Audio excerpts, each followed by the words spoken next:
Welcome to Pods with Posh and Paul, a podcast designed to inspire and challenge listeners through story, experience and insight.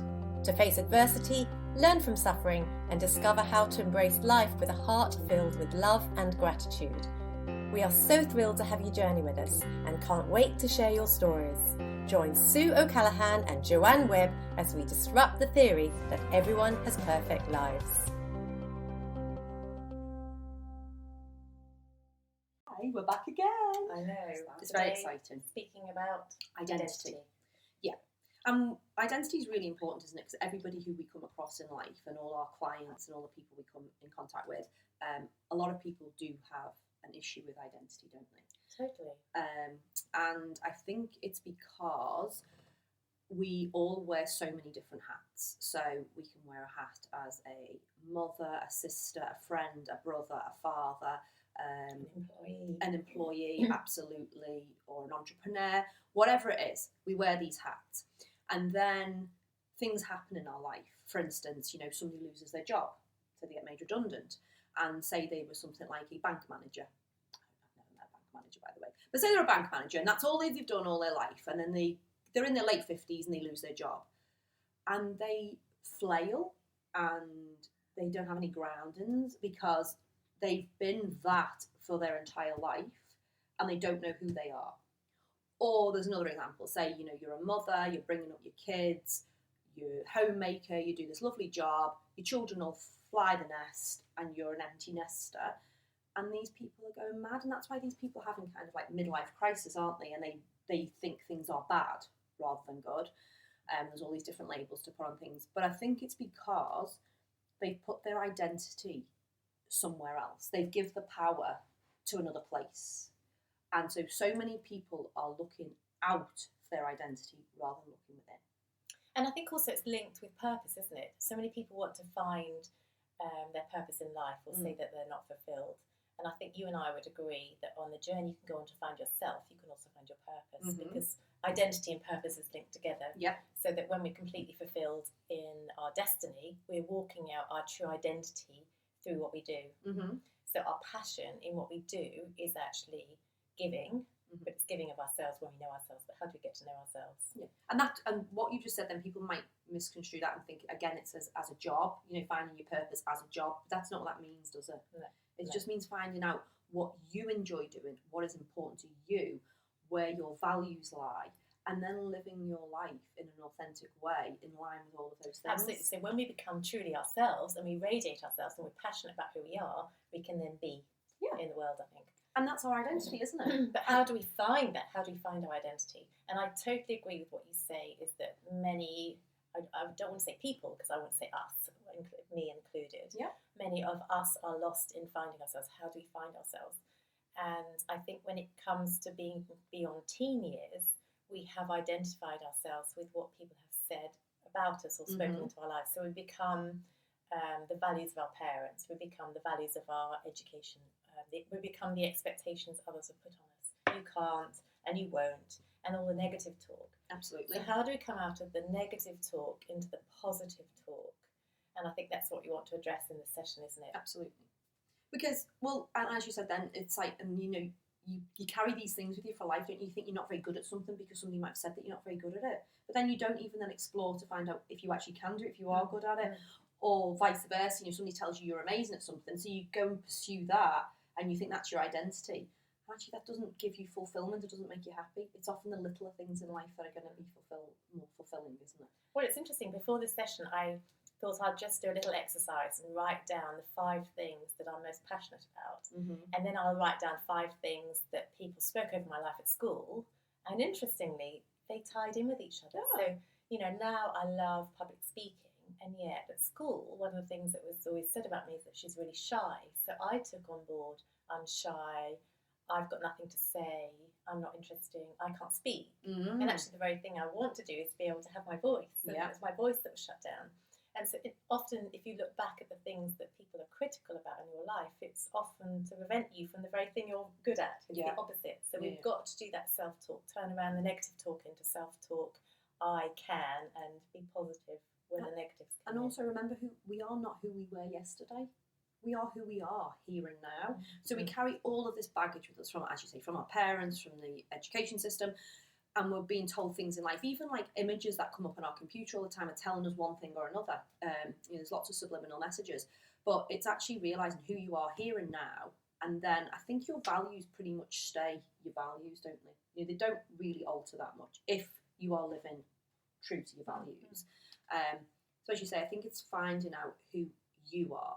So as you said, do things like write down what you're actually really passionate about. Write down what it is you enjoy, who you enjoy being around, and why you enjoy being around them. Because there's messages in all of that, isn't there? Because if you really love being with somebody, they often have the same values as you. If you don't really like being around somebody, their values are just often not in line with yours. So I'm going to ask you a question. Oh God, here we go. Tell me 5 things that you do better than anything else about yourself. Okay. I am very, very good at shutting down negative voice in my head now because I practice daily. Then I talk to myself in a very kind way. And that's not all the time. I'm not perfect at it because there's no such thing as perfect, but I'm better at that than other things. I am amazing at exercising. I am a really good listener. I am... Oh, this is quite a struggle now because now I've got another 2 to find. I think I'm really good at creating a nice home. Everybody can have a house, but not everybody has a home. So I think I'm really good at that, and I really, all my children's friends want to come round, and it's a good, safe place, and we have fun. So I think I'm really good at that. And one more. I'm really quite good at problem solving. I don't take it like when a crisis or when something happens, I don't fall apart. I don't go, oh my goodness, what are we going to do? I just kind of go, okay, this is the situation. What are we going to do now? And I'm quite good at various situations. So that's really interesting. So as an overseer, then I would say that your homemaking it's your creativity. You love being creative. You connect with people really well. You're quite strategic. So if you look at the things that and listeners, if you were to write 5 things down for yourselves and then oversee it, you would see that you're a people person, you love relationships, or you love creating an environment that's homely, or it's about hospitality. Is you're creating a homely environment about having people in and it's about connecting with people? Or is it just about being in beauty? Do you love nature as well? So actually, if you write those things down, then you can kind of oversee it as well and say, actually, this is who I am. And innately, I would say, from having worked with clients for years, innately, all of you are absolutely beautiful in very different ways. So you can wake up in the morning and say, gosh, I'm absolutely beautiful and I am so loved. I love myself and I'm so lovable, no matter what anybody else says. And even if you've had a really bad day, and I've got clients at the moment that are in court and hearing lots of negativity, and they've got lawyers and they've got ex-partners or they've got expert witnesses speaking negativity into their life. And I say to them, but that's not the truth of who you are. You know your truth. You know your beauty, and you know the power that you hold to be beautiful. And you walk into that situation and you just say, I don't mind what anybody else is going to say about me because I know who I am.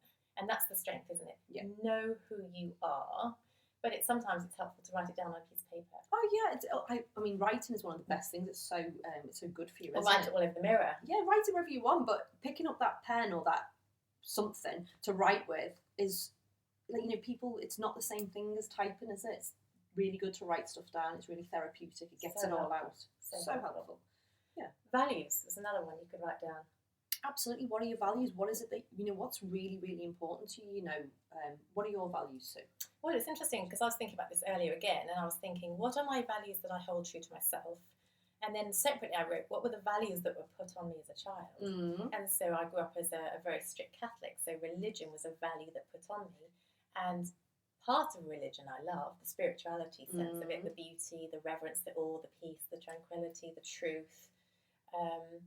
But the religious rules and the legalism I hate. So the values that were put on me was that you have to follow set rules in life. And that's just you're not a rule true follower, for me, because I actually realised outside of those values that I had to conform to break free, I'm actually a free spirit. And I have to be in the moment, and I have to say, actually, that resonates with me or doesn't resonate with me outside the rules. And I'm not a conformist at all. I mean, put me in a situation where I'm told to do something, I'll actually rebel, because that's my automatic response though. Is I'm told to do something and I actually want to be really naughty and rebel because I can't do it. She does naughty really well. And then I might come back and agree with what the person says, but my automatic reaction is just no, I'm not going to do what I'm told to do. So free spirit. So I did write them down earlier. I thought that I was a visionary, so I love seeing ahead. I love seeing possibilities. I'm passionate about whatever I do. So I think that comes down to the rebellion. If I'm not passionate about what I want to do, I won't do it. So I want to put 100% in it, 200% into it.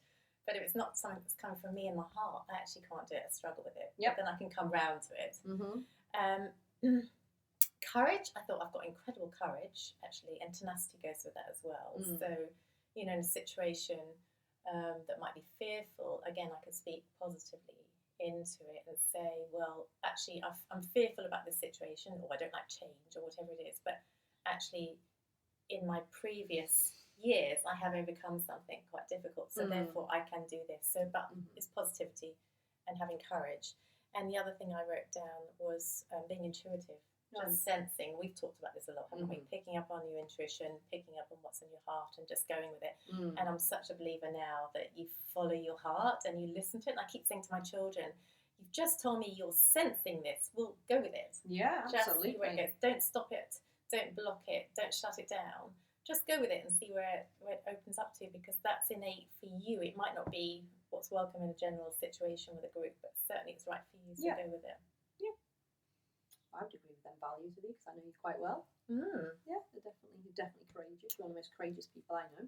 So for listeners, get a pen and pencil out. Pen and pencil, pen and just get them both piece out. of paper, or a pencil and piece of paper. Write down your values. Write down, and actually do a distinction. Write down the values you think that were put on you.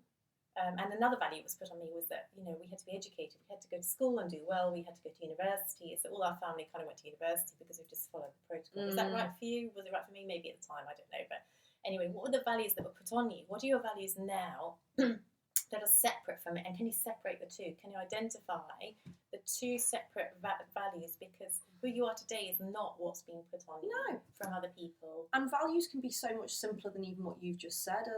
Like my values, I always work through is this kind? Is this honest? Am I doing this with integrity? Am I being authentic?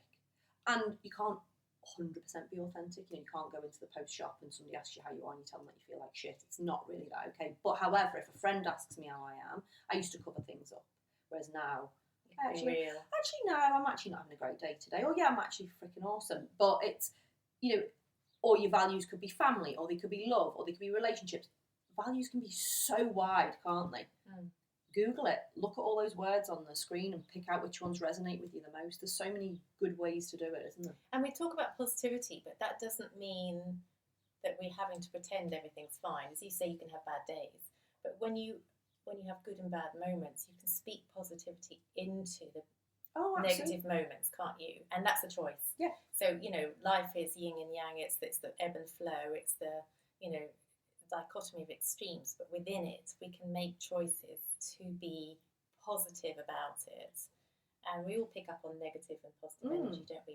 And sometimes I used to think that the positive people were born that way and the negative people were born that way. Well, whether it's nature or nurture, I don't know, but we can make a choice in a negative situation or a hard situation when we're feeling very low to actually get out of bed, to put into action what we're going to do that day, to be positive. So it's not undermining the difficult times. No, absolutely not. There's always going to be difficult times. But if you know who you are and you have your identity, and within that we'll talk about a few more things in a minute, but if you have your identity within those difficult times, the difficult times aren't as hard because you're not fighting against other things because you know who you are. Whereas if you don't know who you are, you haven't got a flipping clue, and you've been conforming to something that's been put on you or some kind of employment or some other hold, well, then you're not actually in a flow. You're just, there's so many people living mindlessly. That was a bit Yorkshire, wasn't it? I thought you're from Liverpool. I am. I've lived around the world. I'm very cultured, so. But there's so many people living mindlessly, just getting on with their life without thinking about things like this. And I think that's why people are in crisis, because they don't know their identity, they don't have self-love, they're not self-aware.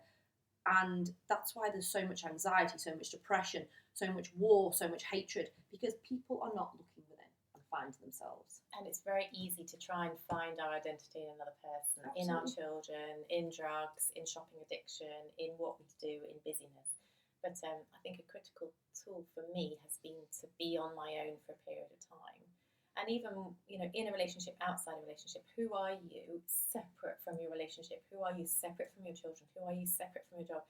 And the only way we can do that is actually to create time out of the busyness, to actually say no to the busyness, to stop all the responsibilities, or some of the responsibilities, and actually take time out to go for a walk, to sit there with a candle in some quiet space, and actually be in the moment, be in you, go for a walk, in the woods or whatever it is, to connect with nature, to connect with the universe, and actually have time just to be in quiet, isn't it, away from it. Well, you can't find yourself in busyness, can you? No. You're never going to find yourself in madness and busyness. There has to be some quiet times and some introspection to find yourself.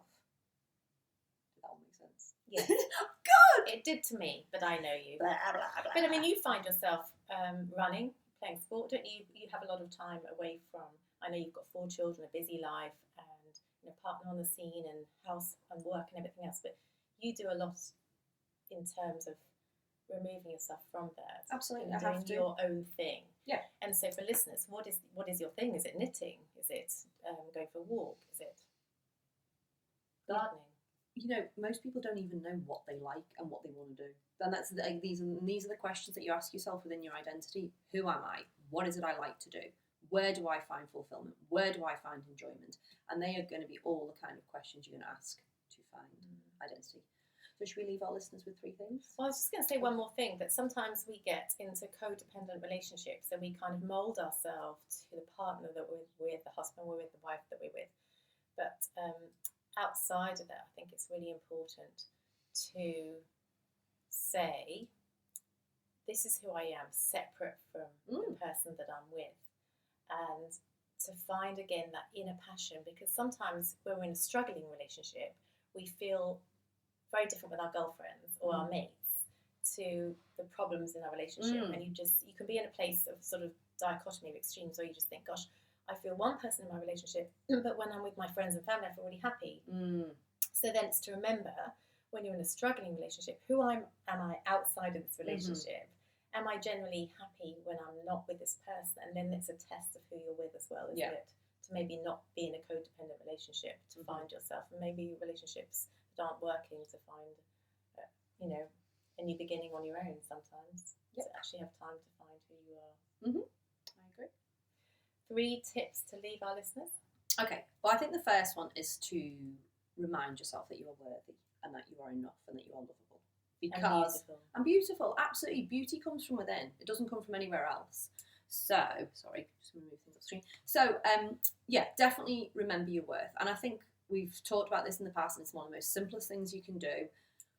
But every morning when you wake up, say, hand on heart, I am worthy. I am enough. I am so very beautiful. And I love you. And it's so simple, and it might seem really weird at first, but it's just a really nice way to talk to yourself, because we're the experts usually at beating ourselves up and being mean, and that is not good. That just has to stop, and that's what we are advocates of doing. We are really trying to help people stop that. So if you can start your day with that little bit of self-talk, I am enough, I am worthy, I am so very beautiful, I love you. And then do that every day. The more you say it, the more you believe it. The more you believe it, The more you become it. Absolutely. Walk the walk and talk the talk. Go on, number 2. Number 2, do something really special for yourself each day. So what is it that distracts you each day? Are you on Facebook? Are you on Instagram? Are you watching the TV? For 20 minutes each day, stop that one thing that's distracting you and have time for you. Go for a 20-minute walk, sit in silence on a bean bag with a cup of tea, run a hot bath, have candles, but be in alone time where you can just hear your inner voice and just be peaceful and quiet. Do something really special. Go for a run, go for a walk, go and visit a girlfriend, go and have coffee. Go and buy some but flowers. Detract from the noise of the world and just be in space, be in moment. And, I grew up, as I said, in the Catholic Church. So for me, that was prayer time, but that was also quiet time. Today we call it meditation, mindfulness, whatever you want to call it. But actually have that time to connect with the inner voice and the quiet. And then in there you can see your own beauty. Yeah, absolutely. Number 3. Live by your values, because when you're not living by your values, it feels icky. And you can call it anything you want. You can call it gut instinct, you can call it other things, whatever, but when something isn't quite right. If you're in a situation and you just feel a little bit uneasy or a little bit icky, it's because it's not in line with your values. So try to make every decision in line with your values. Like mine, is this kind? Am I doing it with integrity? Am I being honest? Is this necessary? Am I doing this out of love? I ask myself questions like that. It's like a filter for me. And if I'm not being truly authentic, I try to remove myself from a situation, because I only want to be me, because I've learned to love me, and it took me a long bloody time, so I ain't going to be anybody else ever again.